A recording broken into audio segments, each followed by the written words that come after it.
Tanya jawab fatwa tentang dasar hukum memakai sajadah.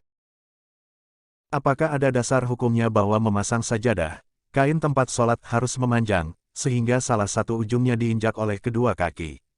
Betulkah tidak boleh dipasang melintang yang hanya cukup untuk sujud saja? Sajadah dalam bentuknya sekarang ini pada masa Nabi Shallallahu Alaihi Wasallam belum ada. Dari beberapa hadits menunjukkan bahwa sajadah yang sekarang biasa dipakai sebagai alas sholat pada zaman Nabi dikenal dengan istilah sutra, penutup, penghalang, penyekat yang berfungsi sebagai pembatas agar orang tidak lewat di depan orang yang sedang sholat. Kemudian dalam fatwa menjelaskan hadis-hadis sutra, bukan sajadah, dalam bahasa hadis dikenal dengan humrah. Hadis Aisyah, عن عائشة قالت: قال لي رسول الله صلى الله عليه وسلم: ناوليني الخمرة من المسجد. قالت: فقلت: إني حائض. فقال: إن حيضتك ليست في يدك. Aisyah R.A. berkata, Rasulullah menyuruh aku, wahai Aisyah ambilkan humrah, sajadah di masjid. Aisyah berkata, maaf aku sedang haid. Maka Nabi bersabda, kotoran haidmu bukan pada tanganmu. Hadis riwayat Muslim, 11-298. Hadis Maimunah, وعن ميمونة زوج النبي صلى الله عليه وسلم قالت: كان رسول الله صلى الله عليه وسلم يصلي على الخمرة وأنا إلى جنبه نائمة، فإذا سجد أصابني ثوبه وأنا حائض. Maimunah R.A. berkata, Rasulullah sholat di atas humrah sajadah. Waktu itu aku sedang tidur di sisinya. Jika Nabi sujud pakaiannya tersentuh aku padahal aku sedang haid. Hadis riwayat Bukhari, 326, 496, Muslim, 270-513, Abu Dawud, 656, Ibnu Majah, 958, Ahmad, 26851. Permasalahan sajadah itu dihamparkan secara vertikal atau horizon tentu tidak bermasalah. Bergantung kepada kebutuhan, kadang sajadah itu untuk kepentingan pribadi, kadang untuk dipergunakan berdua bersama saudaranya. Jika sajadah tersebut diperuntukkan untuk dirinya sendiri tentu lebih efektif jika sajadah tersebut dihamparkan secara vertikal sehingga bermanfaat untuk hamparan kaki dan tempat sujudnya. Apakah dasar hukumnya seorang yang sholat disyariatkan menghadap sutra? Dalil-dalil disyariatkan orang yang sholat menghadap sutra adalah sebagai berikut. Hadis Sabrah bin Ma'bad al-Juhani. وعن سبرة بن معبد الجهني رضي الله عنه قال: قال رسول الله صلى الله عليه وسلم: ليستتر أحدكم في صلاته ولو بسهم. Dinarasikan Sabrah bin Ma'bad al-Juhani R.A. Rasulullah Shallallahu Alaihi Wasallam bersabda, hendaklah seorang di antara kalian mengambil sutra sewaktu sholatnya walaupun dengan menancapkan anak panah. Hadis riwayat Hakim, 925, Ibnu Huzaimah, 810, Ahmad, 15376, dan Ibnu Abi Syaibah, 2862. وعن أنس بن مالك رضي الله عنه قال: كان المؤذن إذا أذن قام كبار أصحاب النبي صلى الله عليه وسلم يبتدرون السواري حتى يخرج النبي صلى الله عليه وسلم وهم كذلك يصلون الركعتين قبل المغرب. Hadis Anas bin Malik R.A. berkata, saat muazin mengumandangkan azan, maka berdirilah para tokoh sahabat Nabi Shallallahu Alaihi Wasallam mendekati tiang-tiang masjid, sehingga Nabi Shallallahu Alaihi Wasallam keluar dari rumahnya dan mereka tetap masih seperti itu, yakni melaksanakan sholat 2 rakaat qobliyah maghrib. Hadis riwayat Bukhari, 481, 599, Nasai, 682, dan Ahmad, 14015.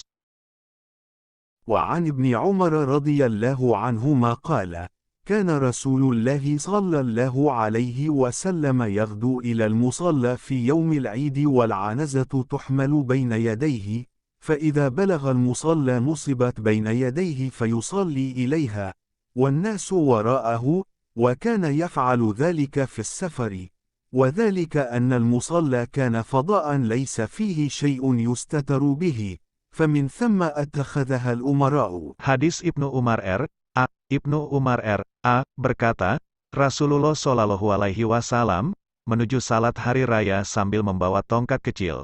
Jika sampai di tanah lapang, beliau menancapkan dan menjadikan sutra solatnya, sementara umat di belakangnya. Beliau juga melakukan seperti itu saat bepergian. Yang sedemikian itu karena tempat solat merupakan sahara yang tidak ada tabirnya. Lalu sunnah seperti itu diikuti oleh para pemimpin sesudahnya. Hadis riwayat Bukhari, 472, 930, Muslim, 501, Ibnu Huzaimah, 1435, Abu Dawud, 687, Nasai, 1565, Ibnu Majah, 1304, 1305, Baihaqi, 5964. وعن أنس بن مالك رضي الله عنه قال: صلى رسول الله صلى الله عليه وسلم العيد بالمصلى مستترا بحربة وعن. Hadis Anas bin Malik R.A. Anas bin Malik Ra. berkata, Rasulullah Shallallahu Alaihi Wasallam sholat hari raya di tanah lapang dengan bersutra tombak. Hadis riwayat Ibnu Majah, 1306. بحربة وعن صالح بن كيسان قال: رأيت ابن عمر رضي الله عنهما يصلي في الكعبة ولا يدع أحدا يمر بين يديه. Solih bin Kaisan berkata, aku menyaksikan Ibnu Umar R.A. sholat di Ka'bah, dan ia tidak membiarkan seorang melintasi di depannya. Hadis riwayat Abu Zur'ah dalam Tarikh Damaskus, 1/91. Ibnu Asakir dalam Tarikh Damaskus, 8/106. وعن يحيى بن أبي كثير قال: رأيت أنس بن مالك رضي الله عنه دخل المسجد الحرام فركز شيئا أو هيأ شيئا يصلي إليه. Atsar Anas bin Malik R.A. Yahya bin Abi Katsir berkata, aku menyaksikan Anas bin Malik R.A. memasuki Masjid Haram, lalu ia menancapkan sesuatu untuk sutra salatnya. Hadis riwayat Ibnu Sa'ad, 7/18. Fungsi sutra, Rasulullah Shallallahu Alaihi Wasallam sendiri yang menjelaskan bahwa fungsi sutra agar tidak dilintasi oleh seseorang sehingga dapat mengganggu sholatnya, bahkan agar tidak dapat merusak sholatnya. Dalil-dalilnya antara lain, hadis Ibnu Umar R.A. وعن ابن عمر رضي الله عنهما قال: قال رسول الله صلى الله عليه وسلم: لا تصلي إلا إلى سترة ولا تدع أحدا يمر بين يديك فإن أبى فلتقاتله فإن معه القرين. Dinarasikan Ibnu Umar R.A. Rasulullah Shallallahu Alaihi Wasallam bersabda, janganlah Anda sholat kecuali pada sutra, dan jangan membiarkan seseorang melintasi di depannya. Jika telah dihadang namun ia tetap hendak melintasi, maka bunuhlah. Sesungguhnya ia disertai temannya, setan. Hadis riwayat Muslim, 506, Ibnu Huzaimah, 800, Ibnu Hibban, 2362, dan Ibnu Majah, 955. وعن أبي صالح السمان قال: رأيت أبا سعيد الخدري رضي الله عنه في يوم جمعة يصلي إلى شيء يستره من الناس، فأراد شاب من بني أبي معيط أن يجتاز بين يديه، فدفع أبو سعيد في صدره، فنظر الشاب فلم يجد مساغا إلا بين يديه فعاد ليجتاز، فدفعه أبو سعيد أشد من الأولى، فنال من أبي سعيد، ثم زاحم الناس فخرج فدخل على مروان فشكى إليه ما لقي من أبي سعيد، ودخل أبو سعيد خلفه على مروان، فقال له مروان: ما لك ولابن أخيك يا أبا سعيد؟ فقال أبو سعيد: سمعت رسول الله صلى الله عليه وسلم يقول وجه مبتسم: إذا صلى أحدكم فليصلي إلى سترة وليدنو منها ولا يدع أحدا يمر بين يديه، فإن أراد أحد أن يجتاز بين يديه فليدفعه ما استطاع، فإن أبى فليقاتله، فإنما هو شيطان، وفي رواية فإن معه القرين. Hadis Abu Said Al-Khudri R.A. Abu Sholih Al-Saman berkata, aku menyaksikan Abu Said Al-Khudri sewaktu sholat Jumat menghadap pada suatu sutra. Tiba-tiba seorang pemuda dari Bani Abi Mu'aid hendak melintasinya. Lalu ia menahannya. Lalu pemuda itu memandangnya dan ia tidak mendapatkan ruang lain maka ia hendak melintasi di depannya. Lalu Abu Said mendorong dadanya. pemuda itu masih tidak mendapatkan ruang lain lalu ia hendak melintasinya lagi. Maka Abu Said mendorongnya lebih keras lagi. Akhirnya ia dicaci maki orang, bahkan umat berkerumun keluar masuk, untuk melapor kepada Marwan terhadap perilaku Abu Said. Akhirnya Abu Said mengikuti menemui Marwan di belakang mereka. Marwan berkata, "Apa yang Anda perlakukan terhadap putra saudaramu sendiri?" Abu Said menjawab, "Aku mendengar Rasulullah Shallallahu Alaihi Wasallam bersabda wajah tersenyum, jika salah seorang di antara kalian sholat pada sutra, hendaklah ia mendekatinya, dan jangan membiarkan seseorang melintasi di depannya, jika ada orang yang hendak melintasinya, supaya dihadang, semampunya. Jika ia enggan, maka perangilah. Sesungguhnya ia bersama temannya, setan." Dalam riwayat lain, ia didampingi setan. Hadis riwayat Bukhari, 487, Muslim, 505, 506, Abu Dawud, 697, 700, Nasai, 4862, Nasai dalam Kubra, 833, Ibnu Majah, 954, 955, Ahmad, 5585, 11625. عن أبي جحيفة وهب بن عبد الله السوائي رضي الله عنه قال: رأيت رسول الله صلى الله عليه وسلم بمكة وهو بالأبطح في قبة حمراء من أدم، فلما كان بالهاجرة خرج بلال رضي الله عنه فنادى بالصلاة، ثم رأيت بلالا أخذ عنزة، فجاءه بلال فآذنه بالصلاة، ثم خرج بلال بالعنزة حتى ركزها بين يدي رسول الله صلى الله عليه وسلم بالأبطح وأقام الصلاة، فخرج رسول الله صلى الله عليه وسلم في حلة حمراء، برود يمانية قطري، مشمرا، كأني أنظر إلى بياض ساقيه، فصلى إلى العنزة بالناس الظهر ركعتين، والعصر ركعتين، ورأيت الناس والدواب يمرون بين يديه من وراء العنزة، وفي رواية: يمر من ورائها الكلب، والمرأة، والحمار، ثم لم يزل يصلي ركعتين حتى رجع إلى المدينة. Abu Jahaifah Wahab bin Abdullah al-Suwairah berkata, "Aku menyaksikan Rasulullah Shallallahu Alaihi Wasallam di wilayah Abta di Mekah, yakni di kubah merah yang terbuat dari kulit, saat datang waktu duhur. Bilal keluar dan azan, lalu aku menyaksikan ia membawa tombak kecil, lalu Nabi didatangi Bilal lalu ia mengumandangkan azan, lalu ia membawa tombak kecil, lalu ia tancapkan di hadapan Rasulullah Shallallahu Alaihi Wasallam di wilayah Abta tersebut dan sholat." Rasulullah Shallallahu Alaihi Wasallam keluar dengan membawa sajadah merah beludru Yaman buatan Kitri yang penuh wibawa. Seakan aku melihat putih lengannya. Lalu beliau sholat bersutra tongkat kecil itu bersama umat, yakni salat duhur 2 rakaat, dan asyar juga 2 rakaat. Dan aku menyaksikan binatang-binatang berkeliaran di balik sutra itu. Dalam riwayat lain, ada anjing, wanita dan keledai. Dan Nabi Shallallahu Alaihi Wasallam terus sholat 2 rakaat sampai beliau kembali ke kota Madinah.